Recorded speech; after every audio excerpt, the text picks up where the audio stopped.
The Selfish Path to Romance. Download Chapter 1 for free at drkenner.com and at amazon.com. Reagan, you're having anxiety attacks, panic attacks? Yes. Yeah, tell me what's going on. Well, I'm losing my house, and I had to basically walk away from my first job. I was apartment maintenance there, Okay. and the attacks were so bad that I just couldn't function. I couldn't do any kind of work. They So I attacked. basically walked. Okay. They So I had attacked you? No, the anxiety attacks. Oh, the attacks bad. were so bad. Oh, I see. So the Yeah. anxiety's getting in the way of your holding down a job. Yes. So what I did is I got some medication, Okay. and now it's controllable. But I still get these attacks. I got a new job, but I just still get these attacks, like panic attacks, where I just want to leave the scene. Okay. Yeah. So I just want to know how do I control that? And I'm in fear of living by myself because I am divorced now, but I'm still living with my ex-wife. Yeah. But I'm in fear of just getting an apartment and living by myself. I just fear that for some reason. What do you tell yourself when you think of being on your own? Oh, just the fear of not having anybody around because I'm so used to it, Okay, so the And, companionship or safety issues? It's basically companionship. I was married for 14 years, the first marriage, and the second one was 10 years. Okay. So I've never been alone, and it was like right after my first marriage, Mhm. I got right into another relationship, like right away, the same year of my divorce. So I guess it's codependency.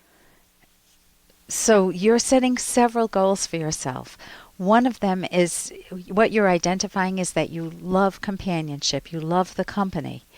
And that's a legitimate value to have companionship.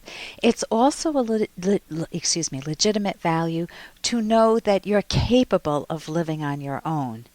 And that's a gift you can give yourself. You can use a therapy skill, a method that's called reframing. It's like you put a different picture frame around it, different ideas around it.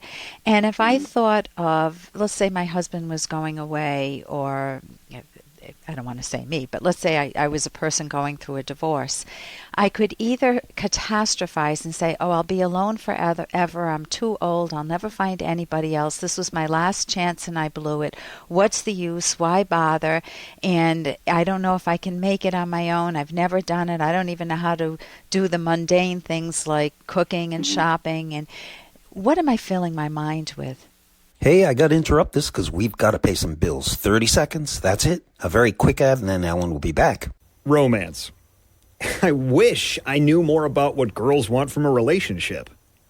Boy, I wish I knew more about what I want. Where's that ad I saw? Here it is. The Selfish Path to Romance, a serious romance guidebook. Download Chapter 1 for free at selfishromance.com and buy it at amazon.com. Huh. The Selfish Path to Romance. That is interesting. And I don't know if I can make it on my own. I've never done it. I don't even know how to do the mundane things like cooking and shopping. And what am I filling my mind with? With doubt. With a lot of self-doubt. And guess what emotion is triggered when we flood our mind with thoughts, the self-talk of doubt? Anxiety. Exactly. You release cortisol and adrenaline. You activate what's your normal function of your body, your autonomic nervous system, and you feel revved up. When you send yourself catastrophic thoughts, what if I can't make it? That's the type. Yeah. Then you're going to release more or less cortisol and adrenaline. Big thought, more anxiety. Yep. You're releasing more. And then you look at all of the natural responses that any of us have when we release adrenaline or cortisol in our system by a thought. For example, if I were to cross the street and a big truck is coming towards me, guess what I would feel? Yeah. anxious, That's true. and I would release cortisol and adrenaline. It's going to make my muscles feel tight and shaky because more blood is flowing to my muscles. It's going to shut down my digestive system because I don't have time to store energy, to store the food, to convert it into energy. I need to spend the energy to run away from the truck. I am going to be breathing more rapidly so I can get more oxygen in to fuel the muscles that are going to be working to run away from the truck. Well, the same thing happens when there's no truck there, but when we send ourselves a catastrophic thought. Your mind doesn't know the difference between the truck and a thought that says, oh my God, what if I can't make it on my own? Yeah. So if you know it's just a normal function of your nervous system, you'll experience the anxiety, but then you can use some skills to tone it down. You can send yourself better thoughts. Well, look, this is an example of a better thought. This is a wonderful opportunity for me to be independent. I have never, in quotes, like I have never done this, graduated to independent living. I've been married like you. I've been married my whole life. So it's a wonderful opportunity to graduate to independent living, to have that opportunity to show myself I can make it on my own. Yeah. And that independence is golden. You're building self-esteem because you will discover that you're capable of doing things that you're telling yourself you can't do now. Yeah, So, and it's like continuous, you know? right, and you won't... It's like... Yeah, go ahead. Okay, and there was one more thing that happened. You know what? We're down to the last 30 seconds. I wish we had more time on radio. All You're right. welcome to call another time. What I would recommend is go to a website, you can go to my website, drkenner.com, drkenner.com, and look for cognitive therapy. You can also go to another website, Academy of CT, for cognitive-therapy.org. There are wonderful books that give lots of skills. I've only given you a sampler of skills to manage anxiety and feel proud that you can do it, and you're doing it. It's not just the medication. So thank you so much for your call, Reagan. And here's a little more from Dr. Kenner. Is this for me? This is lovely. Well, I'm glad you like it, because I picked it all up myself. I don't know if I can accept this. Why not? Because you spent far too much. All right, well, then I'll take a couple of things back. Wait, not that one. Daphne, would you please just take the damn basket? Well, what are you getting so cross about? Well, why? You can give me a gift, but I'm not allowed to give you one back? Oh, so that's the only reason you gave me this? Well, yeah, that's the way it works. And I don't know about you, but I felt that way with people giving me gifts or me giving other people gifts. It's not always easy to give a gift or to accept a gift. And the best type of gifts are gifts that you're not putting yourself under pressure. You're not saying to yourself, oh, I have to get a last-minute birthday gift.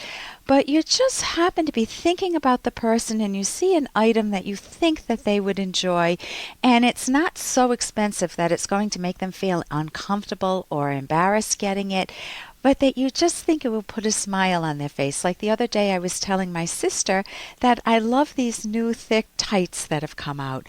And she said, oh, that's nice. And then she went to a discount store and bought me a pair of tights for under $10. And that was my birthday gift.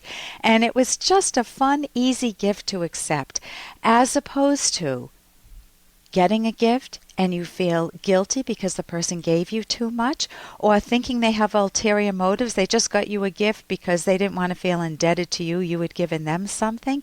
And of course, that was an adorable drop from Frasier. So when you're thinking of buying a birthday gift or a holiday gift for someone, if you give yourself some advanced preparation or a time to think about it, what that will give you is the ability to really think about what the person might like, and you'll be on the lookout for those items. Not driving yourself crazy doing it, but you're more likely to spot something that will be hit the spot with that person. And many times it's just a lovely card, a handwritten card, or maybe it's some banana bread you made or something like that they actually love. For more Dr. Kenner podcast, go to drkenner.com and please listen to this ad. Here's an excerpt from The Selfish Path to Romance, the Serious Romance Guidebook by clinical psychologist Dr. Ellen Kenner and co-author Dr. Edwin Locke. Compatible personalities are crucial to romance. Being compatible does not mean being identical. It means that the partners do not constantly clash, but make each other happy on a daily basis. Nor is it the case that opposites necessarily attract. This may be true of some traits, but not others. An introverted man might enjoy the way an extroverted woman brings him out of his shell, while an extroverted man might feel at peace with a quiet, self-contained woman. On the other hand, many people prefer partners with similar personalities. People who are adventurous, for example, usually prefer partners who are the same. You can download Chapter 1 for free by going to drkenner.com. And you can buy The Selfish Path to Romance at amazon.com.